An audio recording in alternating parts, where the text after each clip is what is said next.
Next topic है यहाँ पर एप्लीकेशंस ऑफ डिस्ट्रीब्यूशन लॉ। तो सबसे पहली एप्लीकेशन जो है इसकी वो है सॉल्वेंट एक्सट्रैक्शन। इसको लिक्विड एक्सट्रैक्शन भी कहा जाता है। हम मान लेते हैं कि हमारा जो सॉल्वेंट है वो वाटर के अंदर है और हम उस सॉल्वेंट को एक्सट्रैक्ट करना चाह रहे हैं। तो हम क्या करेंगे, वाटर को ये वाला जो सेपरेटिंग फनल है इसके अंदर डालेंगे। इसको कहते हैं सेपरेटिंग फनल। इसके अंदर तो ये वाटर की ये नीचे लेयर आ जाएगी, ये एक्वस लेयर है। तो इस एक्वस लेयर के अंदर हमारा सॉल्यूट है जिसको इन डॉट्स से रिप्रेजेंट किया गया। अब हम यहाँ से अगर सॉल्यूट को एक्सट्रैक्ट करना चाहेंगे तो ऊपर से हम कोई ना कोई ऑर्गेनिक सॉल्वेंट इसके अंदर ऐड कर लेते हैं। फॉर एग्जांपल हमने ऐड किया है यहाँ पर ईथर, और ये जो सॉल्यूट है इसकी जो डिस्ट्रीब्यूशन रेशियो है, डिस्ट्रीब्यूशन कोफिशिएंट है, वो ईथर के फेवर में है। यानी सॉल्यूट ईथर के अंदर ज़्यादा सालूबल है बनिस्बत वाटर के। तो सॉल्यूट जो है ईथर के अंदर मूव करेगा, यहाँ से ईथर के अंदर मूव करता जाएगा। और जब इक्विलिब्रियम अचीव हो जाएगा, यानी concentration of solute in ether and aqueous layer जब कांस्टेंट हो जाएगी, तब हमने क्या करना है, यहाँ से नीचे जो है ये एक्वस लेयर, इसको हम सेपरेट कर देंगे।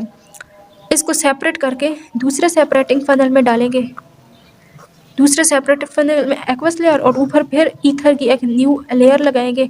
तो जो थोड़ा बहुत सॉल्यूट इसके अंदर बचा होगा वो फिर उधर चला जाएगा।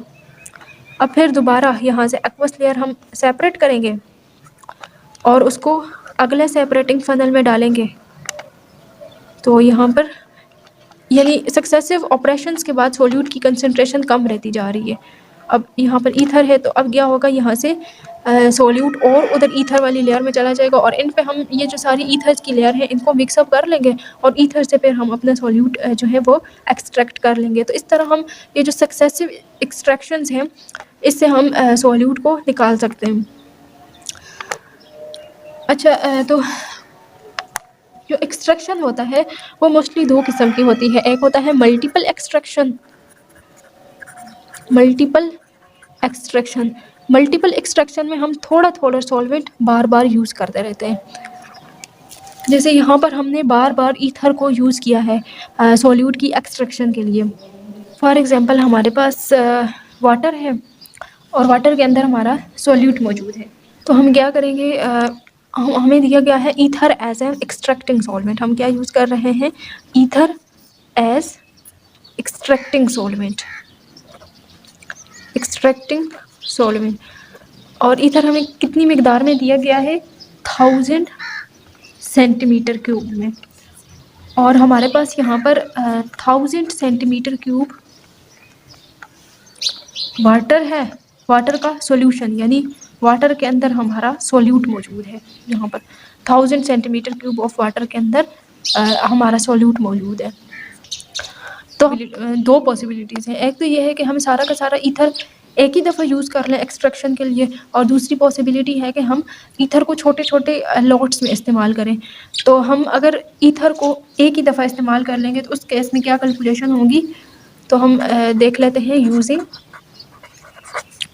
1000 centimetre cube of ether in one lot, एक ही लोट में हम 1000 सेंटीमीटर क्यूब ऑफ ईथर अगर इस्तेमाल कर लेंगे तो जो है हम मान लेते हैं कि concentration of solute in ether layer, concentration of solute in ether layer will be equal to H/1000 gram per cm³। अब जो टोटल सॉल्यूट था हमारे पास वो कितना था, X, concentration in water layer. Total solute हमारे पास यहाँ पर 1000 सेंटीमीटर क्यूब ऑफ वाटर में था X, तो X में से H जो है वो ईथर में चला गया है। तो concentration of solute in water layer will be equal to X minus H divided by 1000 gram per cm³। और हम मान लेते हैं कि जो डिस्ट्रीब्यूशन कोफिशिएंट है वो है 2। तो हम यहाँ पर अब वैल्यूज पुट करेंगे। फार्मूला होता है ना कि KD बराबर होता है concentration in ether layer divided by concentration in water layer. तो concentration in ether divided by concentration in water हो जाएगा। तो के डी की वैल्यू है 2 और कंसनट्रेशन इन ईथर लेयर क्या है h divided by 1000 multiply by में ये आ जाएगा, डिनोमिनेटर में है तो इसको हम फ्लिप कर देंगे, 1000 divided by x minus h हो जाएगा। 1000 के साथ गया तो 2 will be equal to h divided by x minus h। तो अब यहाँ पर x माइनस h को उधर ले जाते हैं तो 2 इंटू एक्स माइनस एच बराबर हो जाएगा h के 2x माइनस 2h जो है वो बराबर होगा h के। h वाली टर्म्स को एक ही साइड पे ले जाते हैं तो 2x बराबर है h प्लस 2h के, तो ये यहाँ पर हो जाएगा 3h 2x के बराबर हो जाएगा। अब हम x की वैल्यू h की वैल्यू अगर निकालना चाहते हैं तो h को इस साइड पे छोड़ देंगे और 2 डिवाइडेड बाई 3x हो जाएगा। तो 2 डिवाइडेड बाई 3 बराबर होता है 0.66x, यानी हमारे पास इससे पता चल रहा है यानी 66% ऑफ सॉल्यूट जो है वो एक्सट्रैक्ट हुआ है, 66% सॉल्यूट एक्सट्रैक्टेड। अगर हमने सारा का सारा 1000 सेंटीमीटर क्यूब ऑफ सॉल्वेंट एक ही लॉट में यूज़ कर लिया तो हमारे पास 66% सॉल्यूट एक्सट्रैक्ट होगा। तो एक पॉसिबिलिटी तो ये थी। अब हम दूसरी पॉसिबिलिटी देख लेते हैं जिसमें हम 2 इंस्टॉलमेंट्स ऑफ सॉल्वेंट यूज़ करेंगे यूजिंग 500 सेंटीमीटर क्यूब ऑफ ये 500 centimetre cube of ether in 2 lots. तो अगर हम 500 centimetre cube of ether use करेंगे दो दफ़ा तो उस केस में क्या होगा, distribution coefficient will be equal to concentration in ether layer divided by concentration in water layer. तो कंसंट्रेशन इन ईथर क्या हो जाएगी H1 डिवाइडेड बाय, अब चूँकि हमने 500 सेंटीमीटर क्यूब यूज़ किया है तो divided by concentration in water layer हो जाएगी। तो वाटर में कितने ग्राम है x minus H1 divided by solvent की मिकदार जो कि 1000 है। तो इसको अगर हल करेंगे तो ये आएगा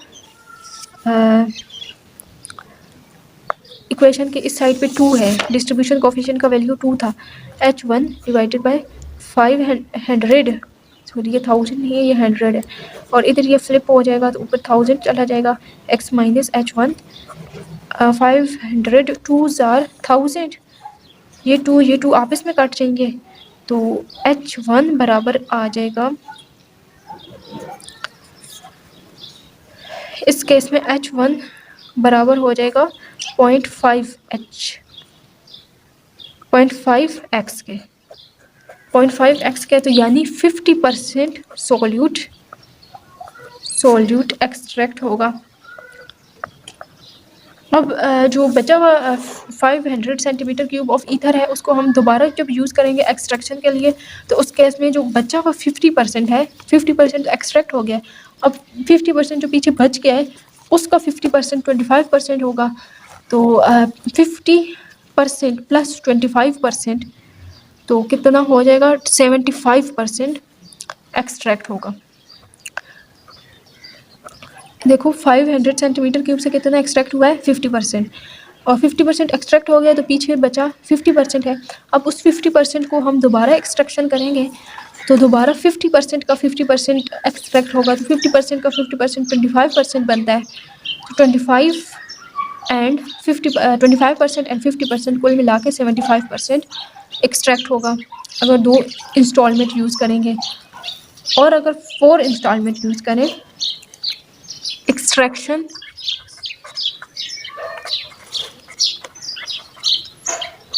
इन 4 इंस्टॉलमेंट्स। अब 4 इंस्टॉलमेंट के लिए हम 250 centimetre cube of solute use करेंगे। तो 4 इंस्टॉलमेंट में कुल मिला के इसी तरह अगर कैलकुलेशंस करेंगे जैसे पहले की हैं तो 80.2% एक्सट्रैक्ट होगा।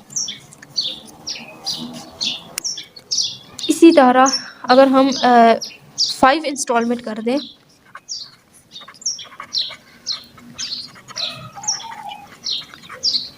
तो 5 इंस्टॉलमेंट में हमारे पास 83.8% सॉल्यूट एक्सट्रैक्ट होगा। और आप लोगों ने ये बात याद रखना है, ये नोट है कि 100% extraction is not possible. 100% extraction is not possible. 99.99% extraction हो सकती है, लेकिन 100% एक्सट्रैक्शन कभी भी पॉसिबल नहीं। नेक्स्ट जो एप्लीकेशन है इसकी सॉल्वेंट एक्सट्रैक्शन की, वो है determination of association. Determination of association, तो हमने बात की थी अगर सॉल्यूट किसी एक सॉल्वेंट में एसोसिएट हो जाता है तो उस जो डिस्ट्रीब्यूशन कोफिशिएंट था वो किसके बराबर था? डिटर्मिनेशन कोफिशिएंट बराबर था concentration of solute in one phase divided by concentration of the solute in other phase. अगर मतलब फेज 1 में सॉल्यूट जो है वो एसोसिएट हो रहा है तो उसको हम लिखेंगे C1 1 डिवाइडेड बाय n, यानी nth root of concentration in one phase divided by C2। इसके बरअक्स अगर सॉल्यूट फेज 2 में जो है एसोसिएट हो रहा है तो उसको हम लिखेंगे C1 डिवाइडेड बाय C2 की power 1 divided by n। Indirectly हम इसको ऐसे भी लिख सकते हैं C1 divided by nth root of C2, और इसको ऐसे लिख सकते हैं C1 का nth root divided by C2। अब ये जो nth रूट है ये कैसे आया है, कहाँ से आया है, तो इसको मैंने पीछे डिराइव करना सिखाया है। एसोसिएशन वाला एक पूरा टॉपिक था। थर्ड एप्लीकेशन है सॉल्वेंट एक्सट्रैक्शन की, डिटर्मिनेशन ऑफ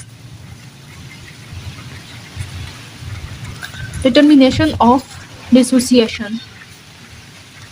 डिसोसिएशन का मतलब होता है टूटना, यानी कितना सॉल्यूट टूटा है। Into its components or ions.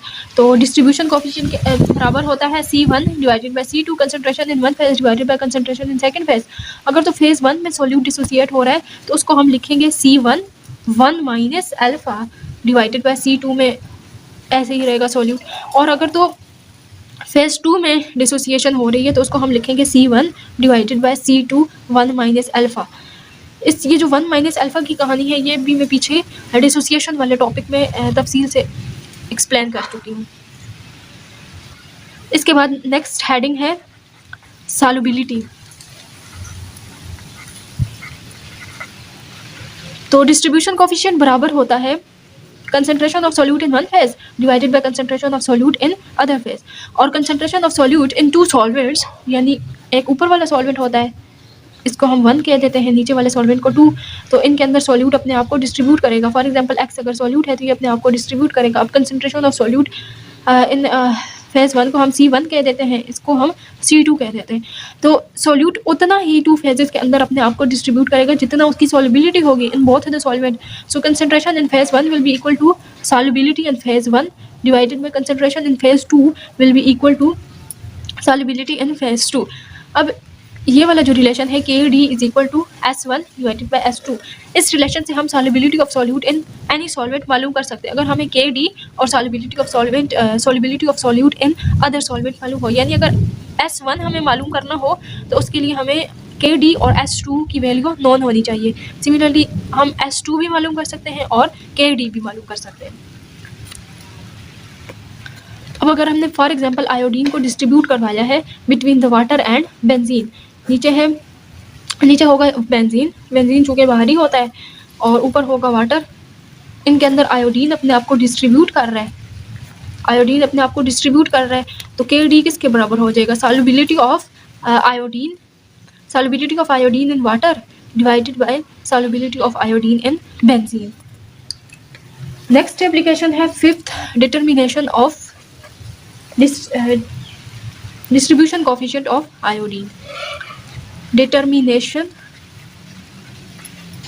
Of distribution coefficient यानी KD ऑफ आयोडीन। तो सॉल्वेंट एक्सट्रैक्शन में जो KD होता है यानी डिस्ट्रीब्यूशन कोफिशिएंट, वो किसके बराबर होता है? Concentration of iodine in water. यहाँ पर देखो आयोडीन ने अपने आप को डिस्ट्रीब्यूट किया है बिटवीन वाटर एंड बेंजीन, तो concentration of iodine in water divided bye हो जाएगा concentration of iodine in benzene. तो ये भी एक एप्लीकेशन है सॉल्वेंट एक्सट्रैक्शन की कि हम डिस्ट्रीब्यूशन कोफिशिएंट को मालूम कर सकते हैं। डिटरमिनेशन, सिक्स्थ एप्लीकेशन है सॉल्वेंट एक्सट्रैक्शन की, determination of equilibrium constant of I3- and iodide. Let's suppose हमारे पास दो लेयर्स हैं। निचली वाली लेयर है सॉल्वेंट बी, इसको हम सॉल्वेंट बी का नाम दे देते हैं। ऊपर वाली को हम सॉल्वेंट ए कह देते हैं, सॉल्वेंट ए। सॉल्वेंट ए जो है हमारे पास वो है बेंजीन और सॉल्वेंट बी है वाटर। और सोल्यूट जो है वो आयोडीन है। अब आयोडीन अपने आप को, जब ये दो सॉल्वेंट्स एक दूसरे के साथ इन कॉन्टैक्ट होंगे तो आयोडीन अपने आप को डिस्ट्रीब्यूट करेगा बिटवीन दीज टू सॉल्वेंट्स। अब आयोडीन की जो सॉल्युबिलिटी है वो बेंजीन में ज़्यादा है, क्योंकि बेंजीन भी नॉन पोलर है और आयोडीन भी नॉन पोलर है। तो आप लोगों ने सॉल्युबिलिटी का प्रिंसिपल तो पढ़ा हुआ है ना कि लाइक डिजॉल्व्स लाइक, यानी non polar will dissolve in non polar solvent. तो वाटर चूँकि पोलर है और आयोडीन नॉन पोलर है तो ये दोनों एक दूसरे के अंदर डिजॉल्व नहीं होंगे। हम अगर चाहते हैं कि आयोडीन बेंजीन के मुकाबले में वाटर में ज़्यादा डिज़ोल्व हो तो उसके लिए हमें क्या करना होगा, इसके अंदर आयोडाइड आयन डालना होगा। अब आयोडाइड आयन कहाँ से आप लेंगे, इसके लिए आप पोटाशियम आयोडाइड का साल्ट यूज़ कर सकते हो। तो आयोडाइड आयन जो है वो आयोडीन के साथ रिएक्ट करके यहाँ पर एक न्यू इक्विलिब्रियम जनरेट हो जाएगा। Iodine and iodide will react to form iodate ion. तो इन दो सॉल्वेंट्स के अंदर दो किस्म के एक्विलिब्रा है। एक है between iodine in benzene and water, and दूसरा इक्विलिब्रा है between iodine and iodate ion. इन दो लेयर्स के अंदर जो आयोडीन की कंसंट्रेशन है उसको आपने मालूम करना है by titrating these two layers with sodium thiosulphate solution. यानी आपने ब्यूरेट के अंदर Na2S2O3 का सोल्यूशन लेना है और नीचे आपने इन दोनों से थोड़ा पार्ट टाइम टू टाइम लेकर उसको टाइट्रेट करना है विद सोडियम थायोसल्फेट। अब आयोडीन क्योंकि ऑक्सीडाइजिंग एजेंट है and sodium thiosulphate is the reducing agent, तो this will be the redox titration. Let's suppose ऊपर वाली जो लेयर है इसके अंदर जो आयोडीन है इसकी कंसंट्रेशन को हम मान लेते हैं B, और जो नीचे वाली लेयर है इसके अंदर जो फ्री आयोडीन है इसकी कंसंट्रेशन को हम मान लेते हैं A। तो डिस्ट्रीब्यूशन कोफिशिएंट तो जस्ट आयोडीन पे डिपेंड करता है, वो तो आयोडाइड आयन की कंसंट्रेशन पे डिपेंड ही नहीं करता। तो distribution coefficient will be equal to concentration of iodine in water, जो कि वाटर के अंदर क्या है, आयोडीन की कंसंट्रेशन A डिवाइडेड बाय हो जाएगा concentration of I2 iodine in benzene, जो हो जाएगी B। तो ये है डिस्ट्रीब्यूशन कोफिशिएंट। अब हम मान लेते हैं कि जो concentration of free iodine in water layer है उसको हम IF मान लेते हैं। IF क्या है, concentration of free iodine in water, और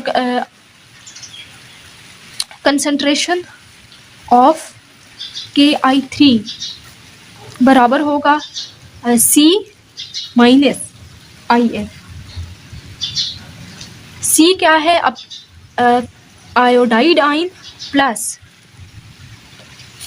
आयोडीन प्लस I3 जो है, ये दोनों मिलाकर अगर C है तो concentration of free iodine in water को हम मान लेते हैं IF। आयोडीन की और I3 की कंसंट्रेशन को हम मान लेते हैं C। तो कंसंट्रेशन ऑफ आयोडाइड पर आयोडेट जो है I3 माइनस वो बराबर हो जाएगी C माइनस IF। अब ये वाला जो रिएक्शन है यानी I2 रिएक्ट करता है आयोडाइड आयन के साथ और बनाता है I3 माइनस। इस रिएक्शन का इक्विलिब्रियम कांस्टेंट क्या हो जाएगा, Kc बराबर है concentration of product divided by concentration of reactants, जो कि है I2 एंड आयोडाइड। तो कंसंट्रेशन ऑफ प्रोडक्ट I3 क्या है, I3 को हमने सपोज किया है यहाँ पर कि I3 को C माइनस IF, तो ये हो जाएगा C minus IF divided by I2 जो है जस्ट I2। ये कंसंट्रेशन ऑफ फ्री आयोडीन, तो कंसंट्रेशन ऑफ फ्री आयोडीन को हमने IF के बराबर किया है, और कंसंट्रेशन ऑफ आयोडाइड आयन जो है, कंसंट्रेशन ऑफ आयोडाइड आयन वो किसके बराबर है, वो बराबर हो जाएगी A minus C plus IF। concentration of free iodide will be equal to A which is the total concentration of I2 in water, minus करना है इसमें से आपने C प्लस IF। तो इस इक्वेशन में अगर हमें राइट हैंड साइड वाली सारी चीज़ें पता है तो हम इस रिएक्शन का KC जो है वो आराम से मालूम कर सकते हैं। 7th एप्लीकेशन है सॉल्वेंट एक्सट्रैक्शन की, डिस्ट्रीब्यूशन इंडिकेटर। लेट्स सपोज आपके पास वाटर है और इसके अंदर आपने डाला हुआ है आयोडीन। वाटर जो है पोलर है, आयोडीन नॉन पोलर, तो पोलर नॉन पोलर के अंदर डिसॉल्व नहीं होते। ये सॉल्युबिलिटी वाले जो प्रिंसिपल है उसके खिलाफ है, पोलर को नॉन पोलर के अंदर डिसॉल्व करना। तो आयोडीन आपको पता है कलर्ड होती है, इसका कलर होता है पर्पल, तो चूंकि ये पानी के अंदर डिसॉल्व नहीं होगा तो पानी को इतना कलर नहीं देगा। आपने आयोडीन की डिस्ट्रीब्यूशन मालूम करनी है तो आपने क्या करना है, इसके ऊपर आपने बेंजीन की एक लेयर लगा देनी है। बेंजीन जब ऊपर आ जाएगी तो आयोडीन की अफिनिटी बेंजीन के लिए ज़्यादा है, तो आयोडीन नीचे वाली लेयर से प्रीफरेंशियली यानी वो प्रीफर करेगी बेंजीन की लेयर के अंदर जाना, और बेंजीन के अंदर आयोडीन डिसॉल्व हो जाएगी तो ऊपर वाली लेयर क्या हो जाएगी, पर्पल। तो कलर ऑफ आयोडीन से यानी ऊपर वाली लेयर में जो है आयोडीन का कलर ज़्यादा होगा, वो डार्क पर्पल होगी, जबकि नीचे वाली लेयर में आयोडीन चूँकि डिसॉल्व नहीं है तो इसका कलर नहीं होगा। तो हम कलर से जो है वो distribution of iodine between these two layers मालूम कर सकते हैं। अगली एप्लीकेशन है सॉल्वेंट एक्सट्रैक्शन की, जो 8th नंबर पे आ जाती है, वो है पार्टीशन क्रोमेटोग्राफी। पार्टीशन क्रोमेटोग्राफी, तो क्रोमेटोग्राफी आपको पता है एक ऐसी टेक्निक है जिसमें सॉल्यूट अपने आप को डिस्ट्रीब्यूट करता है between stationary phase and mobile phase. आप लोग अभी तक पढ़े हो मेरे ख्याल में पेपर क्रोमेटोग्राफी। तो पेपर क्रोमेटोग्राफी में एक पेपर होता है, उसके अंदर यहाँ पर इंक्स या कोई भी मिक्सचर लगाया जाता है और उसको सॉल्वेंट के अंदर डबोया जाता है। तो सॉल्वेंट इसके ऊपर जब पेपर के ऊपर मूव करता है तो साथ ही साथ इस सॉल्यूट को भी मूव कराता है और सॉल्यूट को उसके कंपोनेंट्स को अलग अलग कर देते हैं। जो ही मोबाइल फेज स्टेशनरी फेज यानी ये जो पेपर है ये यहाँ पर एक्ट करेगा एज अ स्टेशनरी फेज, और ये जो वाटर है यहाँ पर है मोबाइल फेज। तो मोबाइल जैसे ही मोबाइल फेज स्टेशनरी फेज के ऊपर मूव करेगी तो सॉल्यूशन के कंपोनेंट्स को अलग अलग कर देगी। एक होता है कॉलम क्रोमेटोग्राफी। कॉलम क्रोमेटोग्राफी में इस तरह एक ब्यूरेट लिया जाता है और ये burette as a column act करता है। इसके अंदर हम भर देते हैं स्टेशनरी फेज जो कि होता है सिलिका के बीड्स होते हैं। सिलिका के बीड्स की खासियत ये होती है कि ये वाटर को एब्जॉर्ब कर लेते हैं। तो पहले आपने ये जो सिलिका के बीड्स को इसके अंदर फिल करना है, बहुत अच्छे तरीके से फिल करना है। उसके बाद आपने इसके अंदर सॉल्वेंट डालना है और सॉल्वेंट इतना डालना है कि सारे के सारे सिलिका के बीड्स जो है सॉल्वेंट को एब्जॉर्ब करके फूल जाएं, स्वेल हो जाएं। फिर इसके ऊपर आपने मिक्सचर ऐड करना है, मिक्सचर, और ये एक्ट करेगा एज अ स्टेशनरी फेज। फिर इसके ऊपर आपने मोबाइल फेज डालना है। तो जो सॉल्यूट है यहाँ पर मिक्सचर के अंदर जो सॉल्यूट है वो अपने आप को डिस्ट्रीब्यूट करेगा between the stationary phase and mobile phase, यानी डिस्ट्रीब्यूशन ऑफ सॉल्यूट हो रहा है बिटवीन द टू फेजेस। जैसे हम सॉल्वेंट एक्सट्रैक्शन में पढ़ रहे हैं, डिस्ट्रीब्यूशन ऑफ सॉल्यूट होता है बिटवीन द टू सॉल्वेंट्स। यहाँ पर भी टू सॉल्वेंट्स के अंदर सॉल्यूट अपने आप को डिस्ट्रीब्यूट करता है और इसी की मदद से हम जो मिक्सचर है इसके कंपोनेंट्स को सेपरेट कर लेते हैं। तो ये भी एक एप्लीकेशन है सॉल्वेंट एक्सट्रैक्शन की। जो लास्ट एप्लीकेशन है सॉल्वेंट एक्सट्रैक्शन की वो है desilverisation of lead. Desilverisation of lead. For example आपके पास मोल्टन लेड है, यहाँ पर लेड है आपके पास मोल्टन, और इसके अंदर सिल्वर है जो कि एज अ सॉल्यूट है। आपने सिल्वर को लेड से सेपरेट करना है तो आपने क्या करना है, इसके ऊपर आपने डाल देना है मोल्टन जिंक। तो सिल्वर जो है वो जिंक के अंदर मोर सॉल्युबल है as compared to the lead. तो सिल्वर मूव करेगा from lead to zinc. 800 degree Celsius पे जो KD है distribution coefficient for silver between these two phases वो है 300 time more in favour of zinc, यानी 300 टाइम जो है यानी 300 टाइम्स सिल्वर अपने आप को जिंक के अंदर डिसॉल्व करने की कोशिश करेगा बजाय लेड के। तो ये भी एक सॉल्वेंट एक्सट्रैक्शन की एप्लीकेशन है फॉर द डीसिल्वराइजेशन ऑफ लेड। तो इस लेक्चर में हमने सॉल्वेंट एक्सट्रैक्शन को बहुत तफसील से पढ़ा है, लेंस डिस्ट्रीब्यूशन लॉ पढ़ा है, इसके अलावा सॉल्वेंट एक्सट्रैक्शन की जो डिफरेंट एप्लीकेशन है इनको पढ़ी हैं। आज के लिए इतना ही, उम्मीद है आपको ये समझ आया होगा। मिलते हैं एक अगली वीडियो में एक नए लेक्चर के साथ, तब तक के लिए अल्लाह हाफिज़।